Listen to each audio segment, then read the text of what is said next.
The most important thing you need to know about bike packing is that there are no rules. There is no right or wrong. And part of the fun of setting your bike up for an adventure is experimenting with different bags and equipment to find what works for you. All that said though, I know from personal experience how daunting your first bike packing adventure can be. So I'm here to help with some tips and advice to get you set up for your very first adventure. For starters, you'll need a bike. Presumably you might have a bike already, but in case you don't, well, any bike will do. And the bike you choose depends on whether you're going off-road or on-road. But I guess we're talking here about gravel adventures, and a gravel bike like a Giant Revolt is a perfect example. We've got accessory mounts for bags and bottles, wide tyre clearance, nice low range gears, and a relaxed geometry that's ideal for off-road and when laden with luggage like this. Next up, you need some bags for your bike to give it that bike packing look, and there are loads and loads on the market. Loads of choice in your price range and your requirements as well. But what we have here is a fairly typical, fairly standard setup, gives some ideas for your first adventure. So we have a handlebar bag on the handlebars, a frame pack in the frame, and a seat pack attached to a seat post and a saddle. And I've also added a bag on the fork and one on a down tube as well to give some ideas for how you can dress your bike. So the number of bags you use and the size of the bags you use, because they all come in different sizes, small and large, to suit your requirements, depends on the duration of your adventure, from an overnighter to a 5-day adventure or even a multi-week adventure. Clearly, the longer you're out there, the more stuff you need and the bigger bags and the more bags you need to carry all the stuff you need to be self-sufficient. But weight is an important consideration, because you want to keep it as light as possible so it still rides nice and you still have fun riding your bike through the open countryside, but you have enough stuff so when you get to your overnight stop, you have all the creature comforts you might want. And how many creature comforts you want depends on how much you want to rough it or how much luxury you do want when you are stopped. So in this setup, up front, I have all my sleeping equipment. So sleeping bag and sleep mat, because they're quite bulky but quite lightweight, and because I don't need them during the daytime, that bag will be attached to the handlebar during the ride and I won't touch it until my overnight stop. Then in the seat pack, I have heavier, bulkier items. So my camping stove and gas canister. I've got quite a bit of food in there as well. Extra clothes, overnight clothes as well, that goes in there and can be packed nice and tightly. And then in the frame pack, I have stuff I want to access during the day. So snacks and nibbles. I've got my tools and spare parts in there. Got my medical bag of contact lenses and suntan lotion and stuff I might need during the ride. Also a phone charger, cables, all those sort of bits and bobs that go in that frame pack nice and easily. And then to demonstrate the versatility of bike packing bags and setup options, I have two small additional bags.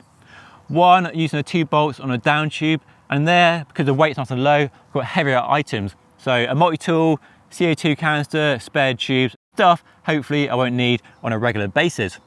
And then using the 3 bolts on the fork, which is a new feature on many modern gravel bikes, I have an extra bag, and in there I have extra clothing I might need during the ride. So my rain jacket, arm warmers, knee warmers, baggy shorts when I'm not riding, so other bits I can get to nice and quickly. There are other options on the market as well. Top tube bags are quite popular, but personally I don't like them, but they can be useful as a place to put your phone and snacks.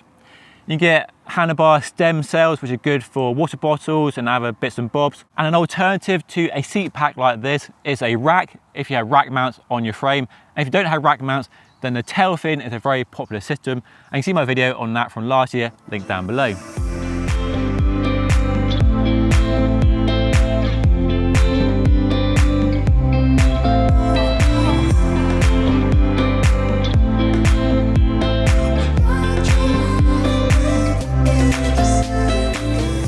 So this is why you carry so much kit on your bike, so you can sleep under the stars. As you can see, I prefer a tent.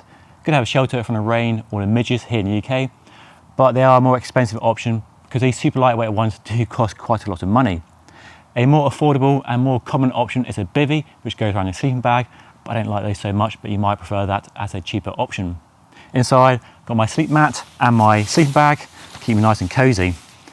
Right, time to make some food. I've got my stove on, boil some water, ready to go. And food like this, which you can get from a camping shop, is quite a good kind of calorie dense, lightweight package They taste okay, and there are quite a few options on the market, but you might be more creative and make some actual food when you're out on your bikepacking adventure. Need some hydration, of course, got to stay hydrated, whether it's your favourite beverage or some water. So I'm gonna make some food, have a cheeky drink, and wait for the sun to set, and get a good night's sleep, and go again tomorrow.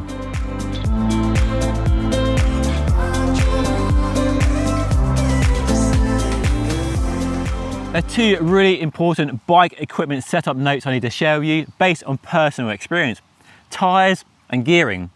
Now the first one is to make sure you have some super low, super easy gears. Adding these bags to a bike clearly adds a lot of weight, and it makes climbing a lot harder. So make sure you have some really low gears so you can ride the climbs rather than walk up the climbs. Whether 2x, like we have here, or a 1x setup. The second one is tyre choice. And tyre choice is very much a personal preference and depends on the terrain you are riding over. And you see my bias guide to Gravityre linked down below. But personally speaking, I go for the wide tyre I can fit in the frame, whilst ensuring there's adequate clearance for any mud I might encounter. It is the UK after all, and it does rain a lot. And then for tyre pressure, I go higher than I normally would. That's because the weight of the bags means you're impacting roots and rocks with more force than you normally would. So for me, I go up by a minimum of 5 psi and a maximum of 10 psi, depending on the weight of the bike and the terrain I'm riding over. If I know it can be very technical and very rocky, I'll err on the side of caution. And I definitely go tubeless to minimise the risk of a puncture.